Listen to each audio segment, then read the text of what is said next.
Now we're going to go over Legionella pneumophila. And this scene is going to be about a legion of World War I style battleships.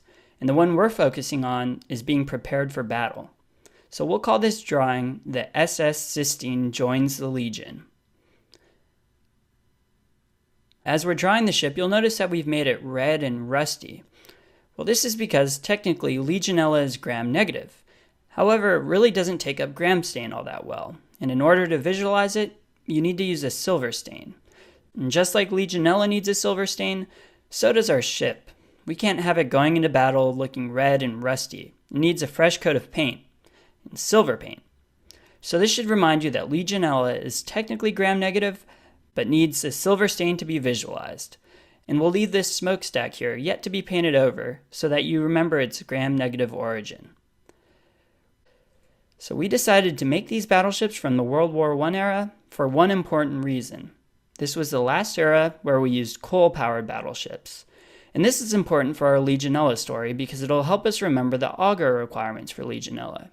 It needs to be grown on buffered charcoal yeast extract in the presence of cysteine and iron. So we'll draw heaping piles of coal to help you remember the charcoal yeast extract. Okay, now we have to remember cysteine and iron. Well, iron to me seems like a pretty natural association with old ships. You know, old Ironsides. Nonetheless, let's draw an iron anchor. And next to it, we'll have the name of the ship, the SS Sistine. We also threw cysteine in the title of the drawing since naming the ship SS Sistine is a slightly weaker memory hook. But even so, I really think you'll have no problem jumping on Legionella right away if you hear iron or cysteine added to agar. Now let's go into the clinical features of Legionella.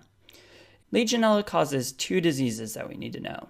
Legionnaire's disease, which is a very serious and potentially fatal illness, and a less severe disease referred to as Pontiac fever. So let's cover Pontiac fever first.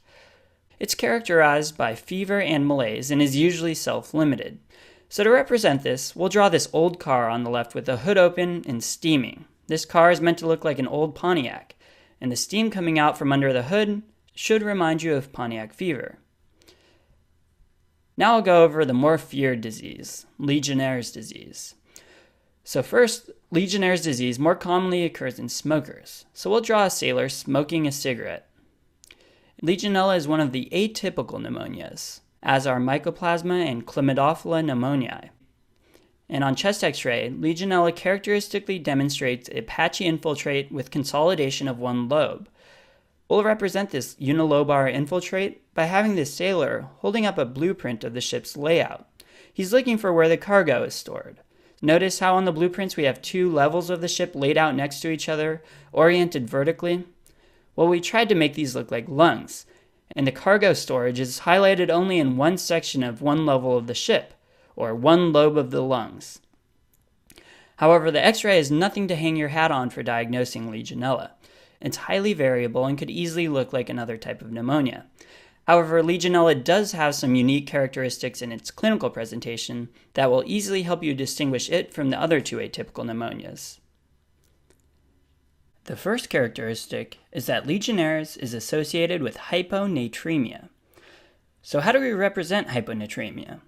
We'll have this sailor moving a big pile of salt onto the ship, but as he's traversing the gangplank, the wheelbarrow tips and spills salt into the sea. So he's wasting salt.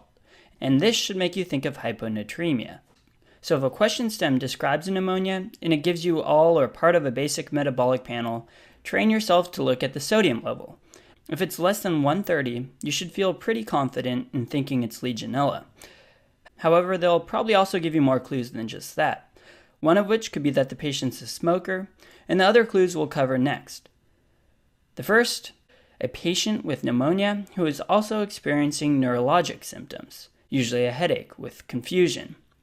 We'll have this guy who's painting the ship accidentally knock a paint can off of his bench, and as it's falling to the ground, it hits the head of the sailor below. This sailor's clutching his head in pain, which will represent headache and the neurologic symptoms. The other additional symptom that should make you think of Legionella is diarrhea.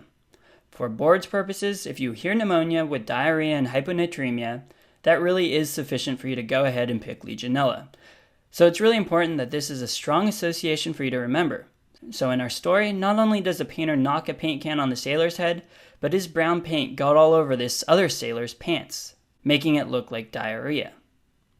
Finally, the last symptom to remember is much less specific, but patients with Legionnaires often present with high fever, often greater than 40 degrees centigrade or 104 degrees Fahrenheit. And in our story, in order for a coal-powered ship to work, someone has to scoop coal into the furnace. His close proximity to the hot flames are causing him to look feverish and sweaty, and this will remind you of these high fevers. So now let's say we have a clinical presentation of a smoker with pneumonia, hyponatremia, diarrhea, headache, and confusion. So all of the alarm bells are going off, and we're thinking, uh-oh, this might be Legionnaire's disease. What lab test do we run? Of course, we definitely want to culture the respiratory sputum because that's the most definitive, but that can take 3 to 5 days, and we don't want to wait around that long. So luckily, there's a rapid urine antigen test. Though it isn't quite as sensitive, it still is definitely used. So to help you remember the urine antigen test for Legionella, we'll draw the sailor here, urinating into the water. So now we have the clinical presentation and the laboratory diagnoses down. But how do we treat Legionnaires? Just like the other atypical pneumonias, you can treat them with macrolides. So we'll draw our macrolide crows here, hanging out and observing the commotion. Now macrolides would be a correct answer, but fluoroquinolones are actually suggested to have fewer complications when treating Legionnaires than macrolides, and they're equally as effective. So I really want you to also remember fluoroquinolones as the treatment. You may have noticed we've already included this fleur-de-lis on the smokestack, which is a flower symbol, to help you remember fluoroquinolones. But just to further solidify it, we'll have a sailor handing this girl a real flower. This symbol we've used many times before to represent fluoroquinolones, and we'll do it again now. And lastly, Legionella is oxidase positive. Sorry to wait till the end to include this identifying feature, but we really wanted to give the ring to this girl. So here it is, the oxidase positive blue ring. And that's all for Legionella. This is definitely one of my favorite in the series. Learn it, and it'll definitely suit you well.